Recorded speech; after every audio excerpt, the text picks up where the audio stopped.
Hi, welcome. Enjoy the content, subscribe and turn on notification. Thomas woke up that Tuesday, with the same feeling he had been carrying for weeks. It was a low-level hum in the back of his mind. Like the sound of a refrigerator compressor that is working too hard, just before it fails. Something was off. But he could not quite put his finger on it. At 38, Thomas worked as a senior risk management consultant for a logistics firm in Seattle. His entire life was built on the identification of liabilities. He assessed supply chains for weaknesses. He audited corporate structures for potential collapse. He prided himself on his ability to see the fracture before the bone actually broke. He was a man of calculated variables, not intuition. Yet, for the first time in his life, he wished his assessment was wrong. He wished he was just a paranoid husband, seeing ghosts where there were only shadows. Sarah was 34. She ran her own boutique event planning business out of a converted studio in their backyard. They had been married for 12 years. They had 2 children. Emily, who was 9, and Jack, who was 6. To the outside observer, they were the model of Pacific Northwest stability. They lived in a comfortable, rain-washed, craftsman home in a good school district. They drove reliable cars. They paid their taxes on time. Their routine was predictable. And Thomas found comfort in that predictability. He left early for the city, navigating the gray morning commute. Sarah worked from home, managing florists and caterers. At night, they ate dinner as a family, discussing homework and weekend schedules. It was a well-oiled machine, but the machine had started to make noise. It began with her words. It was a subtle shift in syntax. A deviation in the data set that perhaps only a man like Thomas would notice. Sarah, who had called him love since their days at the university, had stopped. Love was specific. It was an active noun. It implied a choice. Instead, she started saying, "Honey." At first, Thomas thought it was nothing. Just a natural evolution of domestic language. But the frequency grew. And the tone changed. "Honey, can you grab milk at the store? Honey, I have a late meeting with a vendor. Good night. Honey." It was never love anymore. The word honey felt sweet. But it was a synthetic sweetness. It was a filler word. A verbal padding used to fill the silence where affection used to be. It was the kind of word one used with a child. Or a pet. Or a stranger. When one wanted to be polite, but distant. Thomas started noticing other variables shifting in the matrix of their marriage. Sarah began dressing with a precision that was unnecessary for her job. For years, her work-from-home uniform had been yoga pants and oversized sweaters.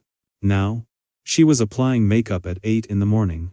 She styled her hair with complex waves. She bought new clothes. Blouses made of silk. Tailored skirts. Items she used to reserve for their anniversary dinners. Now worn on a random Tuesday to meet a client. She bought new lingerie. Thomas found the receipts before he saw the items. Expensive lace pieces. Silk bodysuits in deep reds and blacks. He had never seen them on her.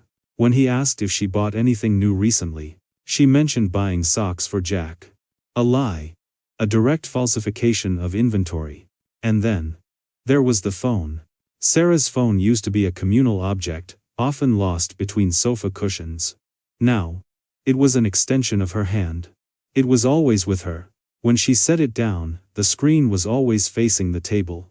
When it buzzed, her hand would dart out like a striking cobra to silence it. The physical intimacy between them did not just fade. It was systematically dismantled. Sex became rare. Then, non-existent. Sarah always had a valid reason. A headache. Exhaustion. A difficult client. Thomas tried to run a diagnostic. He sat her down one evening after the children were asleep. He asked if she was happy. She smiled. It was a tight smile. Engaging only the muscles around her mouth, not her eyes. "Everything is fine, honey," she said. "Just work stress." Honey. There was that word again. A shield. Thomas nodded, accepting the data point. But his internal alarm was now ringing at full volume. He knew, with the cold certainty of a man who spent his life analyzing disaster scenarios, that the system had been compromised. He just needed the proof. It was a Thursday morning when suspicion turned into admissible evidence. The rain was hammering against the kitchen window. Sarah was flustered. She was running late for a site inspection at a winery 2 hours away. In her haste to gather her portfolio, she made a critical error. She left her phone charging on the granite countertop. Thomas was not the type of man to snoop. He believed that privacy was a pillar of a functional partnership. But as he poured his coffee, the currency of trust crashed. The phone buzzed. The screen lit up. The notification was not from a client. Thomas felt his stomach drop. A physical sensation akin to an elevator cable. Snapping. The world narrowed down to that glowing rectangle. Gavin? Who was Gavin? What usual place?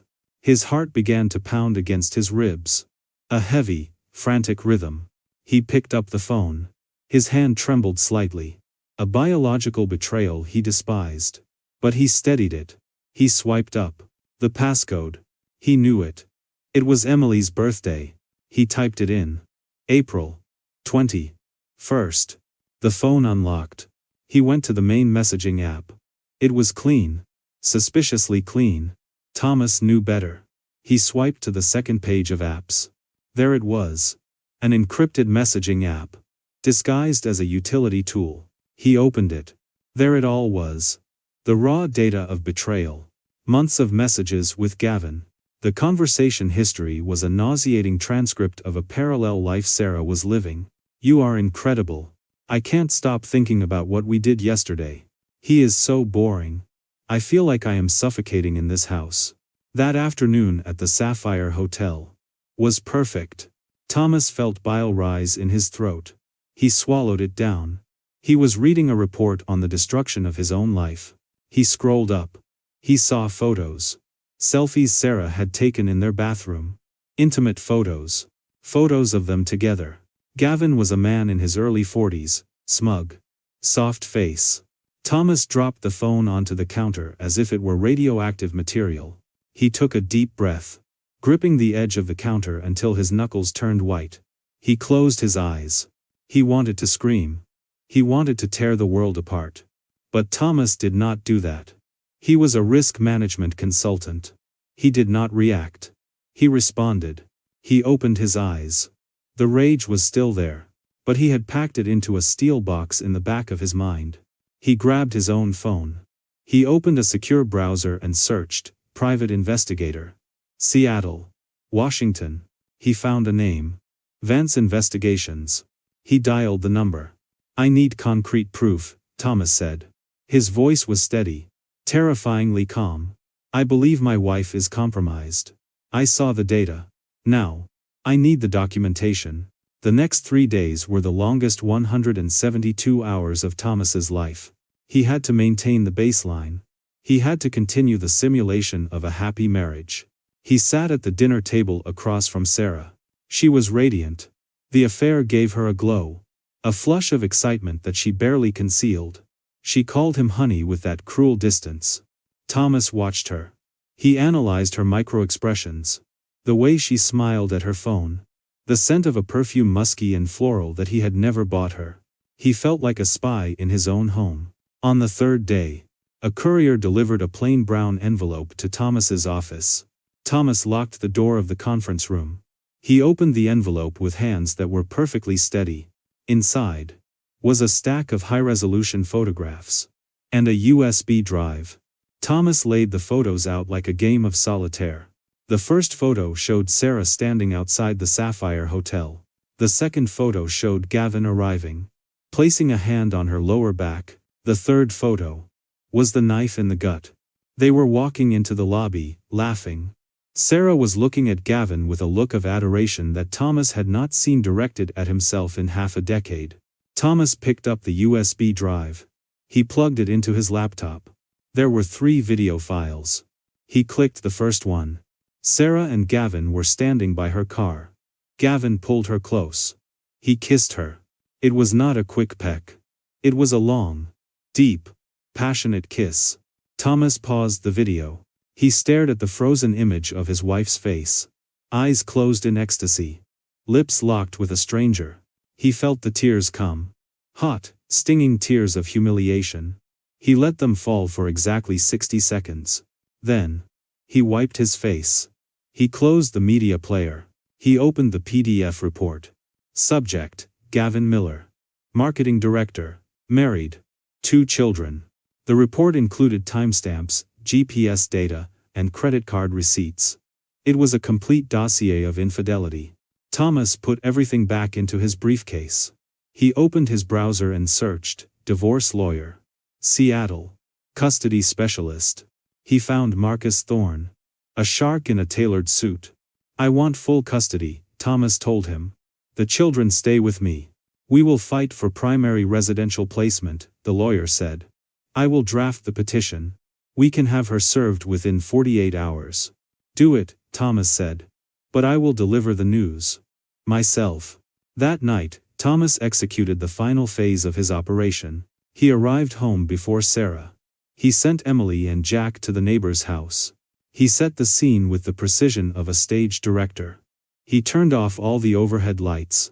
He left only a single lamp on the side table. He connected his laptop to the large television. He queued up the video file. He paused it on the frame of the kiss. Then, he sat on the couch, crossed his arms, and waited. Sarah arrived at 7:30. Honey, I'm home. She called out. Did the kids eat? Thomas did not answer. Sarah walked into the living room. Why is it so dark? She flicked the light switch. Nothing happened. Thomas had flipped the circuit breaker. Her eyes adjusted to the gloom. She saw the television. The giant, frozen image of her betrayal. She saw the photos on the table. And she saw Thomas, sitting in the shadows. His face like stone. What? Sarah stammered. What is this? This, Thomas said. His voice low, but cutting like a scalpel. Is the data. This is the truth. This is who you really are. Sarah stepped forward, terror filling her eyes. Thomas, wait. I can explain. No, Thomas said. You are not going to explain anything. You are going to listen. Sit down. Sarah sat on the edge of the armchair, trembling. Thomas hit a key on his laptop. The video played. The kiss played out in high definition, the sounds of the parking garage, the wet sound of the kiss. Sarah let out a sob. Stop it. Please, stop it. Thomas paused the video. It hurts to watch. Doesn't it? Thomas asked calmly. Imagine how it felt to find it. Imagine how it felt realizing that honey wasn't a term of endearment. It was a distraction. It was a wall you built. I'm sorry, Sarah cried. I was confused. We were drifting apart. Don't, Thomas said. Do not blame the marriage. You were bored. You made a choice. Not once, but dozens of times. Every text message was a choice. Every lie to me and the kids was a choice. He picked up a white envelope and tossed it onto her lap. That is the divorce notice, Thomas said. I have already filed. And I am petitioning for primary custody of Emily and Jack. Sarah dropped to her knees. No. Thomas. No. Not the kids, please. I'll do anything.